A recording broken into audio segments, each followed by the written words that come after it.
Hi everyone, मैं हूं राहुल शर्मा और आप देख रहे हैं टेली रिपोर्टर। बहुत सारे लोग कह रहे हैं कि अंशुमन को नेगेटिव मत बनाना, ये मत करना, ये बहुत अर्ली है, डोंट वरी, ये सब चीज़ें नहीं होने वाली हैं अभी इतनी जल्दी। यार देखो, मैं कभी भी कोई काम ऐसे नहीं लेता कि मैं बस जस्ट करने के लिए कर लिया या फिर जस्ट, आई थिंक ये ऐसा टाइम था एज एन शो वाइज मैं कहूँगा कि कुछ एक गैप था जो अंशुमन की वजह से वो फिल इन हो गया। एक शो को इतने लंबे टाइम से नंबर 1 या नंबर 5 के कैटेगरी में रखना वो बहुत बहुत बहुत मुश्किल टास्क है। मतलब मुझे नहीं लगता कि वो इसीलिए थोड़ी सीरियसनेस यहाँ ज़्यादा है, बट वो जस्टिफाइड है, इसीलिए नंबर 1 शो है। जब आप इन बिटवीन एंटर करते हो तो कहीं ना कहीं एक फील आता है कि यार नहीं, मतलब पता नहीं लोग कैसे रिएक्ट करेंगे, क्या बोलेंगे, कैसा होगा। सबसे ज़्यादा मेरी बातचीत जो हुई वो दादी सा के साथ हुई। राहुल, सबसे पहले स्वागत है आपका टेली रिपोर्टर में। Thank you so much. काफी टाइम के बाद फिर मुलाकात हो रही है आपसे। यस। तो कांग्रेचुलेशंस, आपकी न्यू शो में आपकी न्यू एंट्री हुई है। मतलब पुराना शो है पर न्यू एंट्री आपकी हुई है और आपने बवाल मचाया है आपने अपने कैरेक्टर से। काफी पसंद आ रहा है मायरा और आपका और जो गीतांजलि, उन तीनों की जो केमिस्ट्री यहाँ पे दिखाई जा रही है अलग अलग किरदारों के साथ, लोग काफी पसंद कर रहे हैं। आपको किस तरह से रिस्पॉन्स मिल रहा है, पहले तो वो बताइए। यार आजकल क्या है ना, पहले तो क्या बहुत ज़्यादा पता नहीं चल पाता था। पहले केवल एक फेसबुक हुआ करता था जब मैंने स्टार्ट किया था। तो मुझे अभी भी याद है कि जब तेरी मेरी लव स्टोरी आया था मेरा, तो उस वक्त पे बैठकर सारे मेरी सिस्टर्स और सब लोग कमेंट्स चेक कर रहे थे और उसमें पता चल रहा था कि अच्छा 1200 लाइक आ गए, अच्छा 1400 लाइक आ गए, अच्छा इतने 1000 कमेंट आ चुके हैं और उसमें ऐसा कह रहे हैं लोग, तो पता चलता था। अब आजकल क्या है ना कि आजकल इतनी जगह सोशल मीडिया का जो विस्तार है वो इतना बड़ा हो गया है कि आपको तुरंत पता चलता है कि कहानी क्या चल रही है, आपके कैरेक्टर पसंद किया जा रहा है, नहीं किया जा रहा।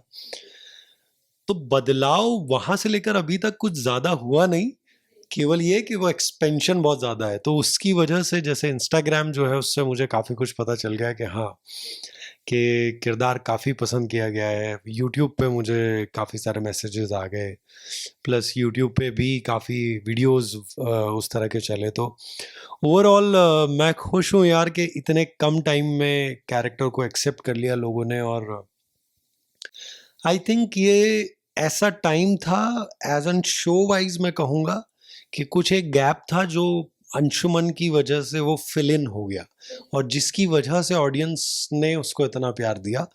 और अभी तो मुझे लगता है कि शुरुआत हुई है, अभी तो बहुत सारी चीज़ें होनी हैं, आनी बाकी हैं। तो ये एक चीज़ है जिसकी वजह से मुझे पता चला कि हाँ, ये अच्छा लग रहा है। बिल्कुल। कैमियो कैमियो करके आपने बहुत बार लोगों से सुन लिया होगा कि आपकी एंट्री थोड़े टाइम के लिए हुई है। आप हाँ। उस माइंडसेट से अभी चल रहे हैं या फिर आपने एक माइंडसेट किया है कि नहीं, अपने किरदार से मैं वो जो माइंडसेट लोगों के दिमाग में बैठा हुआ है कैमियो का, वो हटा दूंगा, लंबे समय तक मैं इस किरदार को मैं चाहता हूँ कि चले और उस हिसाब से आप प्रिपरेशन डेली टू डेली करते हैं? यार देखो, मैं कभी भी कोई काम ऐसे नहीं लेता कि मैं बस जस्ट करने के लिए कर लिया या फिर जस्ट ज्वाइन किया है तो मेरा तो कैमियो है तो मैं कैमियो के हिसाब से सोच के और चला जाऊँ। किरदार किरदार होता है। अगर आपने ले लिया है तो आपको मत, यू आर अवेयर कि आपको ये करना था इसलिए आपने ये लिया है। और मेरे साथ एक दिक्कत है बहुत बड़ी कि मैं बिना खुशी के कोई कैरेक्टर नहीं कर सकता। और अगर मैं वो करता हूँ तो वो मेरे फेस पे दिखता है, वो मेरे व्यवहार में दिखता है, जब मैं सेट पे होता हूँ तो दिखता है, वो बेचैनी मेरे अंदर दिखती है। तो अगर मैं खुश हूँ किसी कैरेक्टर के साथ तो मैं उसमें ये है कि मैं जी जान लगा के कोशिश करता हूँ। इसीलिए शायद मैं पैसे को लेकर, इनको लेकर ज़्यादा मैंने जीवन में वैसा नहीं किया जैसा बाकी के लोग कर लेते हैं, क्योंकि पैसा कमाने के हिसाब से आप करते हो तो आप फिर कुछ भी कर रहे हो तो कोई फ़र्क नहीं पड़ता। बट मुझे फ़र्क पड़ता है, मुझे हर एक कैरेक्टर का फ़र्क पड़ता है। इनफैक्ट ये कैमियो है तो उल्टा ज़्यादा रिस्पॉन्सिबिलिटी बढ़ जाती है कि आपको किसी एक पर्पस से लाया गया है। अगर वो पर्पस आपने बहुत अच्छे तरीके से फुलफिल कर दिया तो फिर ऑडियंस जो है वो फिर बाकी मेकर्स को मजबूर करती है कि नहीं यार, ये चीजें काम कर रही है, let's make it something different और कुछ आगे लेकर जाते हैं। सो मैं मेरा किरदार निभा रहा हूँ, अच्छे से निभाने की कोशिश कर रहा हूँ, अपना बेस्ट देने की कोशिश कर रहा हूँ।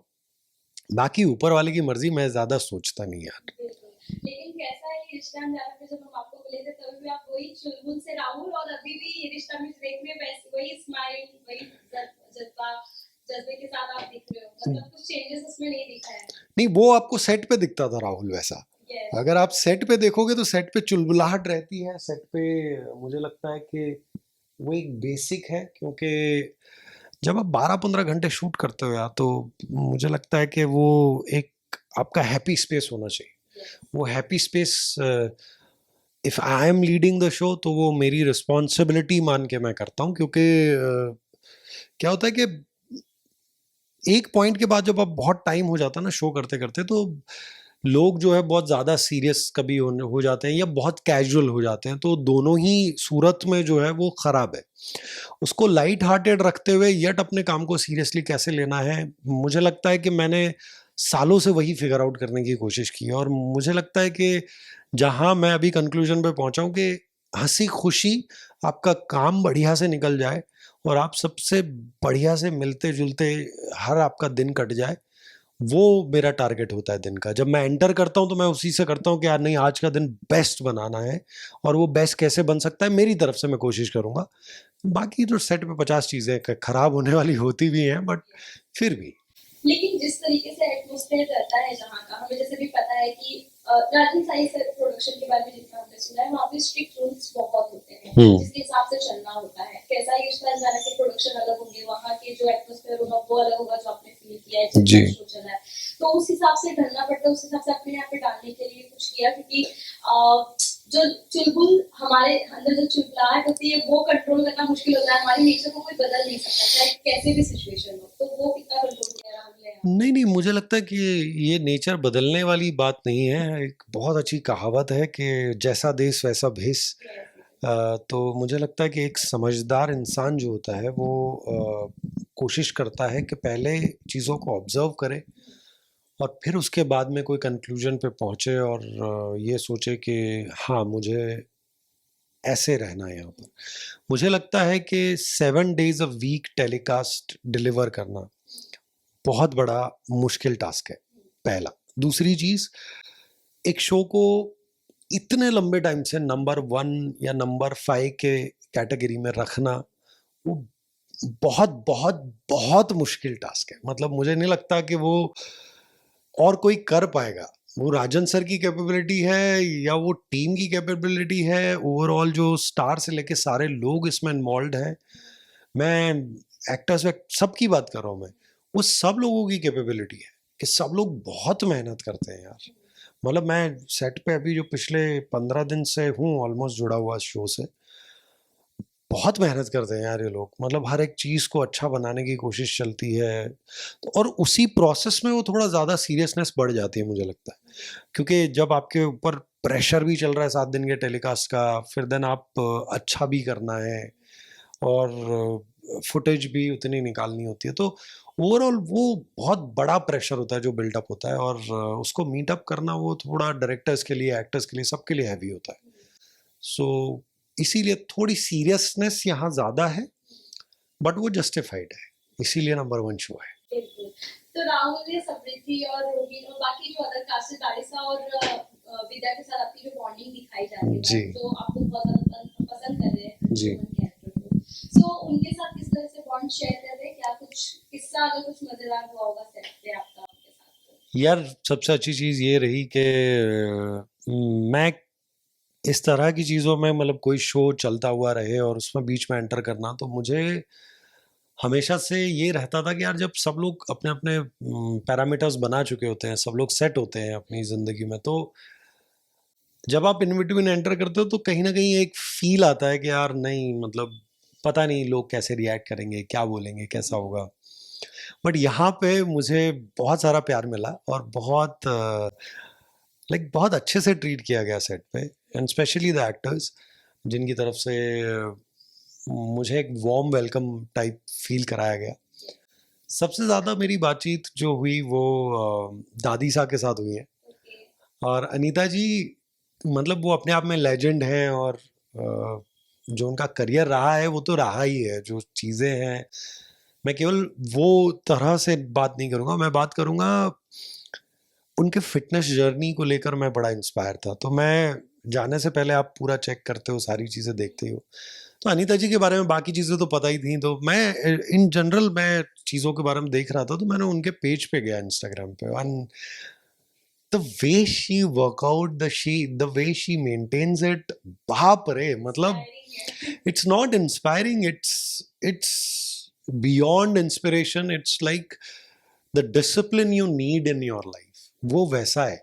तो वो 5:30 उठती हैं, वो अपना वर्कआउट कंप्लीट करती हैं, और पूरा दिन शूट करके फिर उसके बाद जाके अपनी चीज़ें कंप्लीट करती हैं। तो इट्स अ डिफिकल्ट टास्क, और वो चीज़ एक बड़ा इंस्पायर किया इसने मुझे, एंड वो ही मैंने उनसे शेयर भी की, and now we have this mutual understanding के नहीं, आज मेरा वर्कआउट हुआ, आज आपसे इंस्पायर होकर मैं फटाफट सुबह जाकर आधा घंटा ही किया, लेकिन मैंने किया। तो उस तरह की कॉन्वर्सेशन चालू हुई है। विद्या जी से भी मेरी काफ़ी कुछ सीन्स को लेके बातचीत हुई। देन अबीरा से मेरी थोड़ी उतनी बातचीत नहीं हुई, और मैं उसको उसी तरह से जाने देना चाहता हूँ, बिकॉज वो कैरेक्टर बिल्डिंग के लिए भी हेल्प करता है। वो थोड़ी सी इंट्रोवर्ट है, थोड़ा अपने में रहना पसंद करती है, तो मैं कोशिश करता हूँ कि जितना मैं उस स्पेस को इंटरवीन ना करते हुए जितना हमारी बात हो वो अच्छा रहे। But she is a very hard working girl, वो मुझे अच्छा लगा कि अपने काम को लेके बहुत डेडिकेटेड है। Thank you so much. Lastly अपने ऑडियंस के लिए एक मैसेज। ऑडियंस के लिए मैं क्या मैसेज दूं यार, मैं यही बोलना चाहूँगा कि आपने बहुत सारा प्यार दिया, तो उसके लिए थैंक यू। अभी शुरुआत है, बहुत सारे लोग कह रहे हैं कि अंशुमन को नेगेटिव मत बनाना, ये मत करना, ये बहुत अर्ली है, डोंट वरी, ये सब चीज़ें नहीं होने वाली हैं अभी इतनी जल्दी, ये कुछ भी नहीं होगा अभी हाल फिलहाल। तो जितना मुझे पता है, जितना मैं जानता हूँ और कह सकता हूँ, so don't worry, you will enjoy Anshuman जितना आने वाला है, और you will enjoy the show, because जिस तरह से स्टोरी लाइन जा रही है आपको बहुत मज़ा आने वाला है। So keep on watching the show, and keep on giving your love and support. Thank you.